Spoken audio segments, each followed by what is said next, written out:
পতনের পরে এরপরে ইসরায়েল হবে এই বিশ্বের রুলিং স্টেট, এবং সেই দেশ থেকেই দাজ্জাল বের হবে এবং সারা বিশ্ব শাসন করবে। তারপর কি হবে?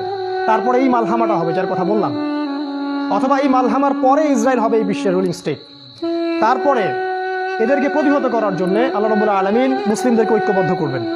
প্রত্যেকটা দেশ, প্রত্যেকটা গ্রাম, প্রতিটা জায়গায় যারা ইমানদার যুবক থাকবে, যুবকদের কথা এই জন্য বলছি তার কারণ তাদের হায়াত থাকবে ইনশাআল্লাহ, আল্লাহ চাইলে। ইমানদার ইমানদীপ্ত যুবকরা ঐক্যবদ্ধ হবে ইনশাআল্লাহ আগামী দিনগুলোতে। কার নেতৃত্ব হবে, কিভাবে হবে আমি জানি না, আমি এতটুকু জানি তারা হবে।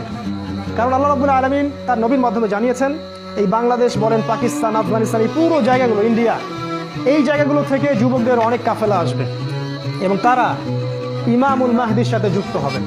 আর ইমামুল মাহদিকে আল্লাহ রাব্বুল আলামিন এই উম্মার ত্রাণকর্তা হিসেবে বের করবেন, যার হাতে মুসলিমরা বায়াত করবে এবং তিনি মুসলিমদেরকে সাথে নিয়ে এদের বিরুদ্ধে যুদ্ধ করবে।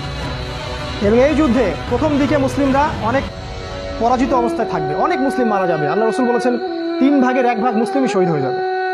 আমরা দোয়া করি ওদের একজন যেন আমরা হতে পারি। 1/2 মুসলিম যুদ্ধের ময়দান থেকে পালাই যাবে। নবীজি বলেছেন এদেরকে আল্লাহ কখনো মাফ করবেন না, আমরা ওদের অন্তর্ভুক্ত হতে চাই না। আমাদের নবীজি বলেছেন 1/2 মুসলিম বাকি থাকবে, অল্প কিছু মুসলিম, আল্লাহ ভালো জানেন, অল্প কিছু মুসলিম, এই মুসলিমদের হাতে আল্লাহ পাক বিজয় দান করবেন এবং ওই পশ্চিমা সভ্যতার পতন ঘটবে। আমেরিকা বলে কোনো কান্ট্রি পৃথিবীতে থাকবে না, ইসরায়েল ধ্বংস হবে, এই পুরো ব্রিটেন পশ্চিমা সভ্যতা ধ্বংস হয়ে যাবে, পৃথিবীর আয়তন কমে আসবে, টেকনোলজিগুলোও চলে যাবে, মানুষ আবার ওই ঘোড়া, ওই ঢাল, ওই তলোয়ারের যুগেতে ফিরে যাবে, ঠিক আগের যুগে। এরা যতই বলুক ভিশন 2050 ইত্যাদি ইত্যাদি, এগুলোতে কান দিবেন না। এরা হচ্ছে সব অন্ধ মানুষ, অন্ধ। এদের কাছে কোরআন সুন্নাহর জ্ঞান নাই, আমাদের কাছে চূড়ান্ত জ্ঞান আছে।